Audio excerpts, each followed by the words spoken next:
Hi!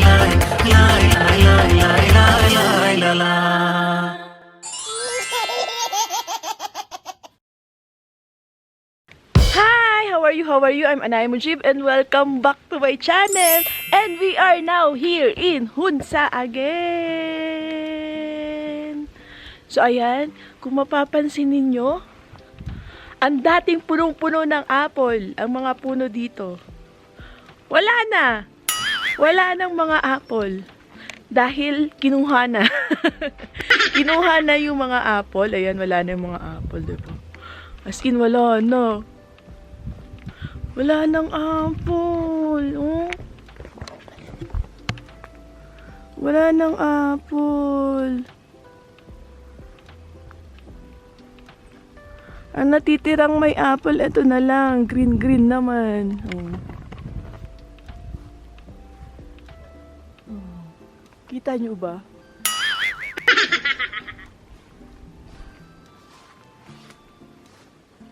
Ayan, oh.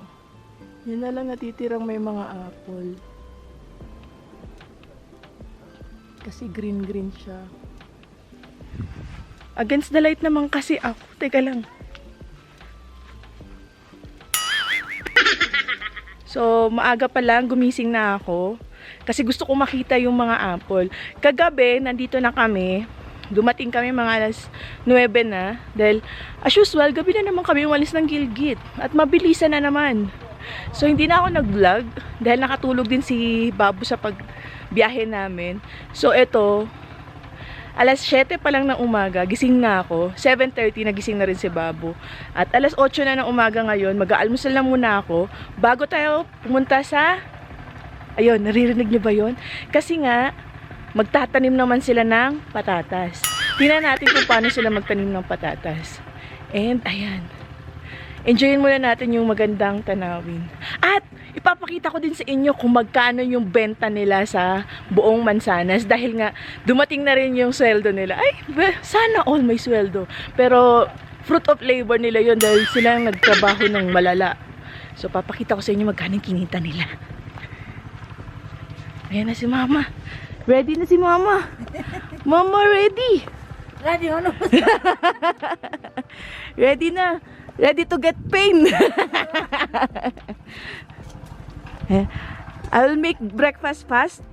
Fast. And then me and Bob will come then. Awa. Yes! I'll come back. Wait lang. Nandito rin kasi yung pamilya ni Salim. So, ayan guys. Biglang madilim. At yung isa dito, busy.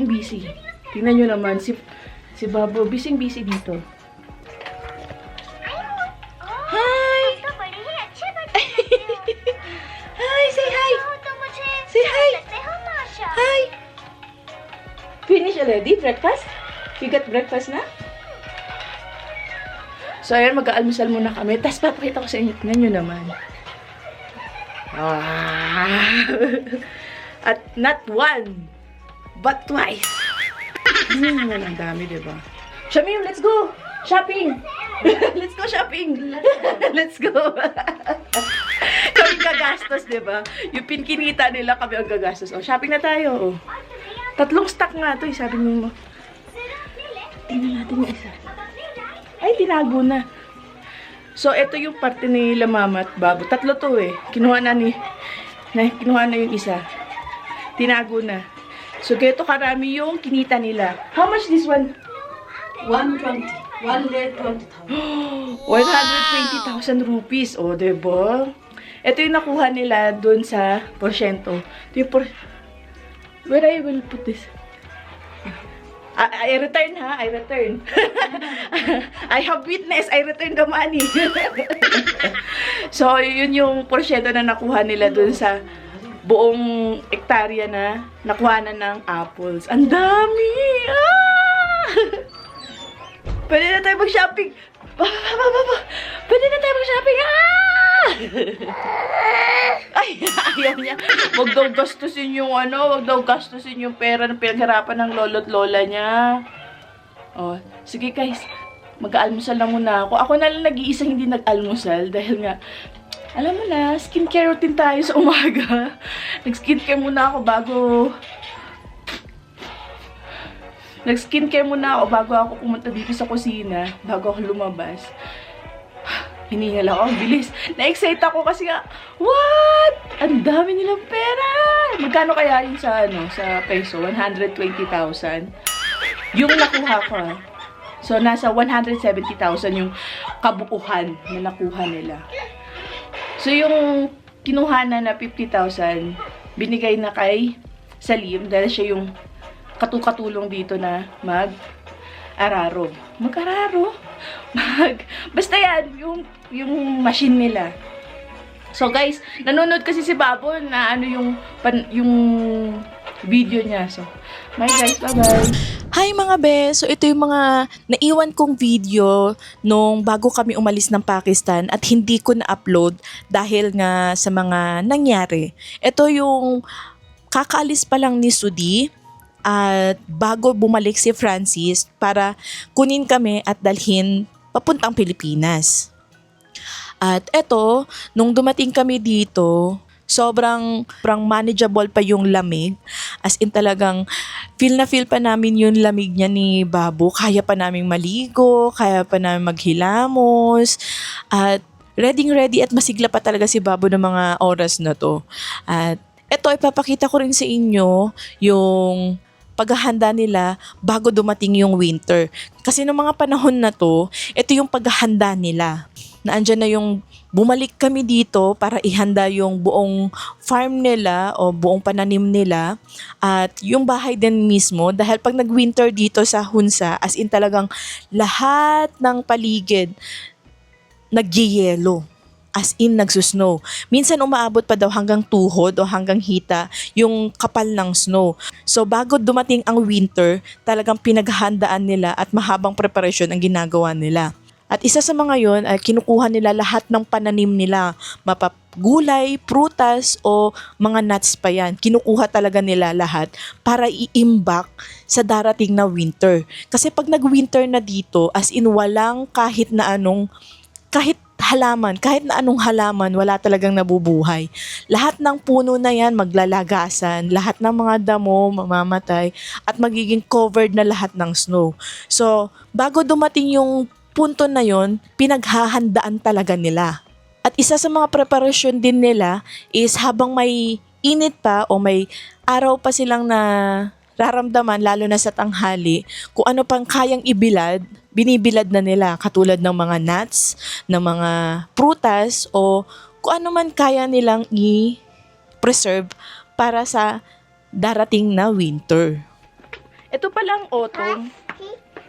5, 6, 17, 18, 19, 20, 14, 15, 16, 17, 18, 19. So ayan, nagtabas na rin sila. Tingnan nyo, wala nang mga damo-damo. Ubus na. Pati yung controversial na damo, wala na, ubus na rin. This is the most controversial na halaman. Wow, potato! Wow! Mama! Mama! Wow! Mag-harvest pala ng potato.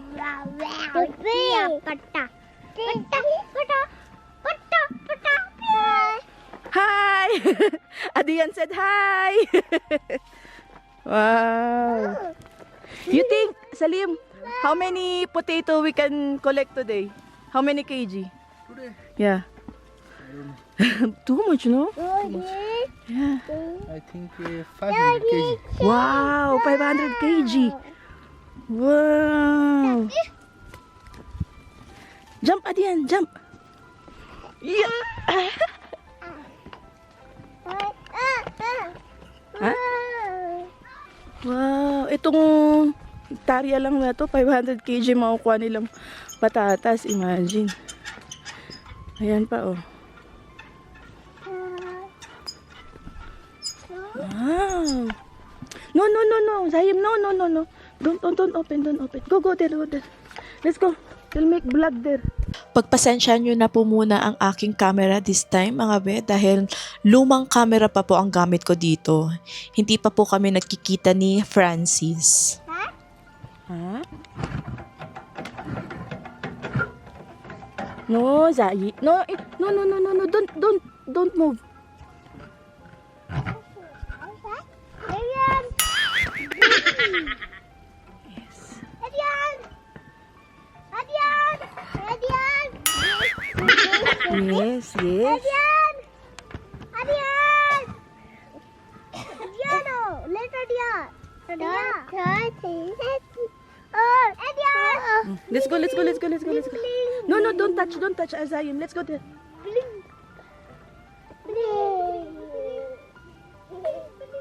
At ang isa pa sa mga dahilan kaya bumalik din kami dito is para kunin lahat yung mga patatas at ibenta sa pinakapalengke nila o market nila dito. Dahil yung mga patatas na to, as in talagang it's either masisira na dahil hindi na to makukonsume sa bahay dahil lahat kami sa bahay at sa mga anak ng mga biyanan ko, mga bayaw, ganyan, mga bilas, meron na silang mga patatas na nakalaan para sa kanila. So, lahat ng susobra, ibinebenta na namin sa palengke. Pero lahat muna ng mga kamag-anak is nagsasalo-salo para magtulong-tulungan para kunin lahat yung mga patatas o mga pananim. Pero sa mga punto na to, isa sa mga bayaw ko kasi is nagtatrabaho at wala siyang oras o day off na pwedeng itulong sa amin sa pag-harvest. So kami na lang ni Babo o kami na lang ng bunsong kapatid ni Sudi yung tumulong para sa mga biyanan ko. At nakakatuwa lang din, talagang sa mga ganito pagkakataon, talagang tulungan sila. Ito nga kahit yung bilas ko na buntis, talagang 7 months na siya, pumunta pa siya dito talaga para tumulong sa amin. Nasabi ko sa kanya, dahan-dahan. Dahil 7 months na yan. Hindi lang obvious dahil nga pitit siya. At talagang napakalakas ng babaeng to. Kahit na ilang beses ko siyang sinasabihan na huwag masyadong magbubuhat o magpahinga lang muna siya. Pero talagang pinipilit niya yung sarili niya na magkikilos. Hindi lang siya actually, halos lahat ng mga kababaihan dito is talagang sabak talaga sa mga gawain. Hindi lang gawaing bahay, gawaing farm din. As in alam nila at saka talagang bihasa sila na yan ang isa sa mga bagay na hindi ko kakayanin. Pero saludo ako sa mga ginagawa nila. Hindi naman sa tamad yung mga asawa nila o yung mga bayaw ko, mga biyanan ko. Sadyang naandun talaga sila sa nagtutulungan as a pamilya. Kasi syempre, sino pa ba ang magdadamayan pag mga ganitong pagkakataon, 'di ba? Kundi sila lang din na magkakapamilya. At ngayong araw, dito kami sa lupain ng asawa ko mag-harvest ng mga patatas at iba pang mga gulay at prutas na nakatanim dito sa lupain niya.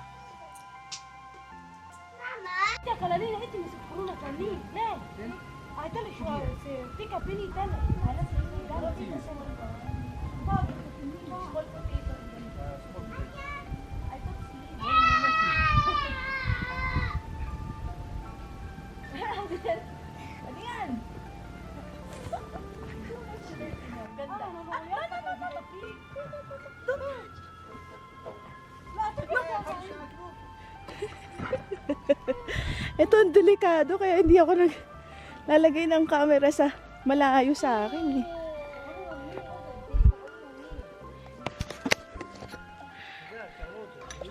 So ito, yung machine pala na narinig natin kanina, dinaanan nila para lumabas lahat ng patatas. Lumabas lahat ng patatas kasi dinaanan na ng machine. So madali na lang kunin.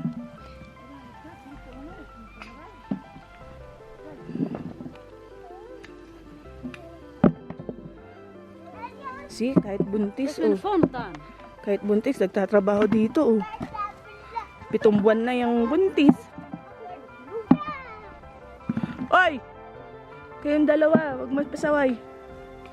Ay, Sayim, don't do that, Sayim. Ganda. Adiyan! It's not clay. Pasaway lang ako dito, diba? At dito lang din nalaman nung nagpunta kami dito, nung mga panahon na to, sa mga biyanan ko na yung lupa na to is pinamana pa sa tatay niya. Galing sa biyanan kong lalaki, pinamana pa sa kanya yung lupain na to sa tatay niya. So, sa lolo ni Sudi. At maliit lang na lupa lang yun nung binigay sa kanila, napalawak lang nila sa mga nagdaang panahon, sa mga nagdaang taon. At ang galing nila kasi nga, akalain ninyo, itong mga biyanan ko, sobrang pinagmamalaki ko sila. Kasi mga no read, no write sila, pero nakapagpatapos nila yung mga anak nila. At ang isa sa mga anak nila, isa sa mga kapatid ni Sudi, is nakapagtapos pa sa Amerika. Yun ay si Anita, yung nakapag-graduate pa siya sa Amerika. Ang galing nila. Akalain ninyo sa sipag at tiyaga ng mga biyanan ko, yung pangarap na hindi nila naabot, binigay nila lahat yun para sa mga anak nila. At nakaka-proud yun bilang isang magulang. Na sobra kong pinapasalamat din na open-minded sila kahit ganun yung sitwasyon na pinanggalingan nila. Kasi hindi naman sa minamasama ko lahat Hindi lahat ng no read no write is talagang may ganitong pag-iisip, 'di ba? Yung iba conservative tapos mga close-minded pa. Pero sila talagang kung sino pa yung mga ganitong estado ng buhay, sila pa yung may malalaking puso. Sa totoo lang. Ang dami kong nakilala sa Dubai na napakatatalino, sobrang proud sila sa narating nila. Pero wala sa kanilang kahit konting humanity sa katawan na para bang, hindi ba kayo tao? Hindi ba kayo, wala man lang kakonsekonsensya, ganun ang dating. May mga ganun ako nakilala sa Dubai, pero hindi ko man nilalahat Pero wala lang. Pag nandito talaga ako sa Pakistan, nagiging humble yung pag-iisip ko. Yung pakiramdam na ang swerte ko pala na hindi ko na-appreciate kung ano yung meron ako sa mga nakikita ko dito sa Pakistan. Doon ko unti-unti na pinapasalamat ko kahit maliit na bagay na dumarating sa buhay ko. Kasi nga, nagiging humble ako mula nakilala ko yung Pakistan, naging humble ako lalo sa sarili ko na ang dami palang dapat ipasalamat. Kasi hindi lahat ng tao may ganong pribilehiyo na nakukuha. Tapos yung iba, tinitake for granted lang na nakakalungkot lang. Pero this time, sobrang na-appreciate ko lahat ng meron kami, lahat ng nararanasan namin. Sobrang pinapasalamat ko ang lahat ng bagay na yun. At kung may mga challenges man, alam ko, it will pass. Kasi wala namang permanente sa mundo Kahit yung problema, pagsubok, lahat yan temporary. Yung kasiyahan mo, yung successful mo, lahat din yan temporary. Ang nananatili lang sa mundo is yung knowledge mo, yung mga kaalaman mo, kung paano mo sila gagamitin. Kasi pag di mo ginamit, pupurol 'di ba? Pag hindi mo ginamit ang pag-iisip, ang katalinuhan mo, ang talento mo, masasayang, mapupurol. Lahat may kahulugan lahat may rason. Kaya, kung dati, lalo na sa Dubai kasi nga libre naman ang namin sa accommodation, libre yung tubig namin, libre yung kuryente namin. Pero nandito ako sa Pakistan, promise na na-miss ko lahat yung wala dito. Kaya, nung bumalik ako ulit dito sa Pilipinas, nandito lahat, napaka-accommodating ng lahat.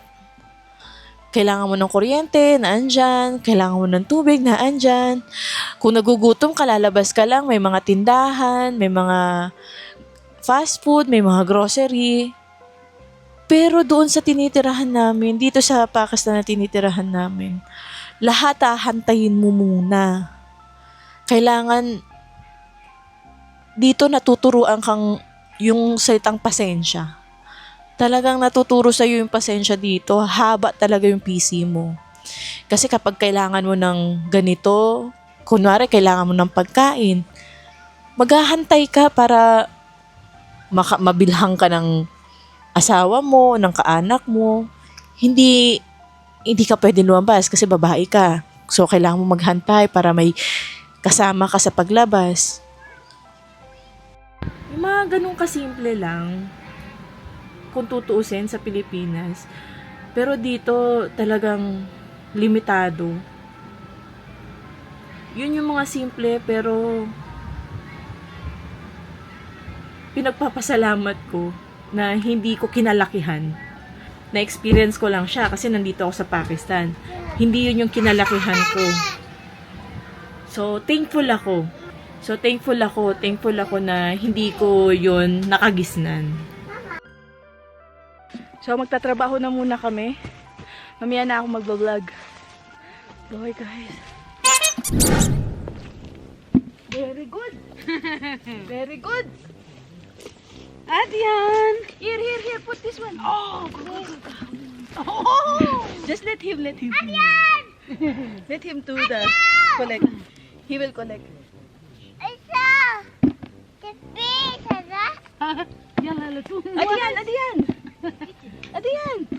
Adrian, collect this one. Oh, put here. Not the funny.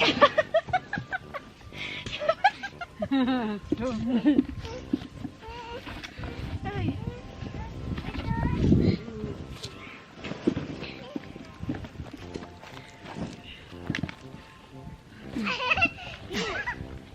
Bless you. Go. This one also? No?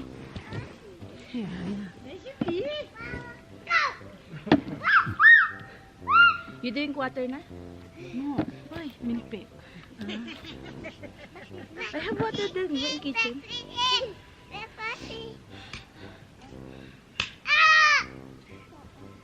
यार सटरे भी तो मनाते He's enjoying here. Like a playground for him. The farm is a big playground for him. Babu is there. चाचू Chachu, that one. Chachu. Sir गुठवा न ले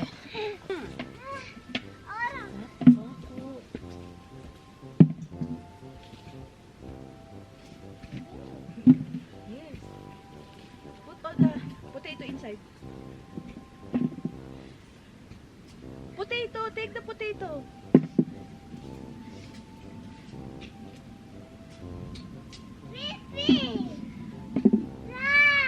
Wow, that's plane. Look, the airplane. Oh, airplane. Oh, airplane.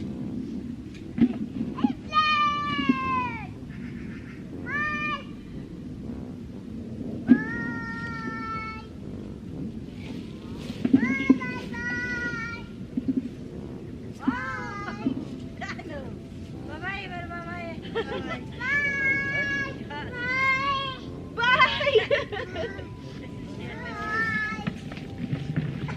You will put machine here.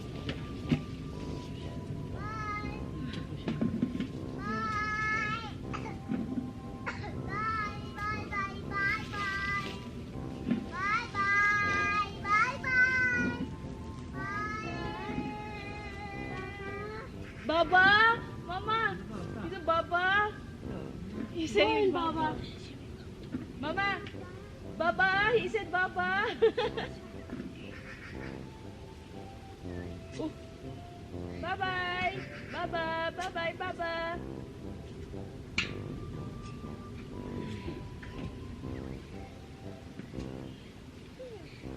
Come. Let's go the house. Itong dalawang biyanan ko, hindi na paghihiwalay. Kung saan pupunta yung isa, doon din yung isa. Kahit dito sa lupain nila. Adiyan! Yeah, babu. Kau.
Give him food, Adian. Give food. Yeah. Give food.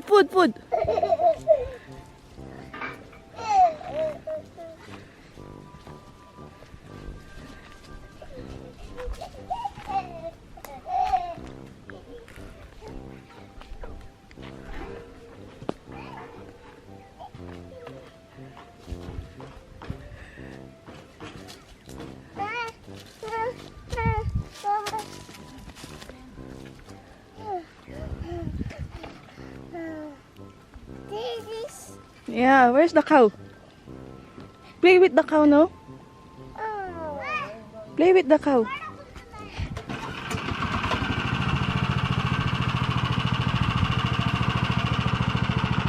Takot yung bata dito dahil sa machine.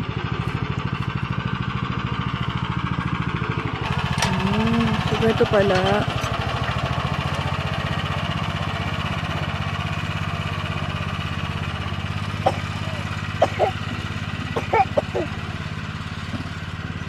Ganyan pala mag-araro.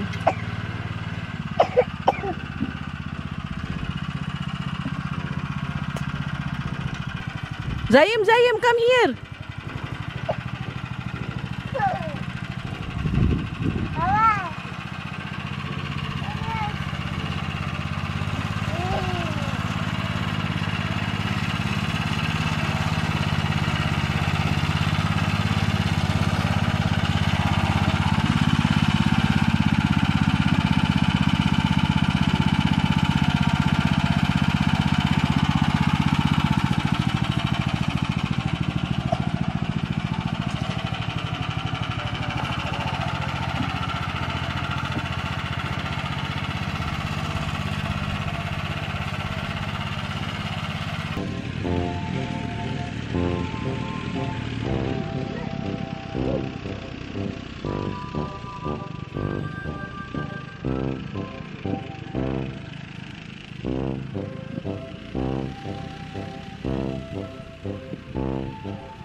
At sa mga bagong nanonood sa akin, please subscribe to my channel and click the notification bell para updated kayo sa mga susunod ko na mga videos. Dito na po natapos ang video na to, and always remember, stay beautiful in here. See you on my next vlog. Inshallah, bye!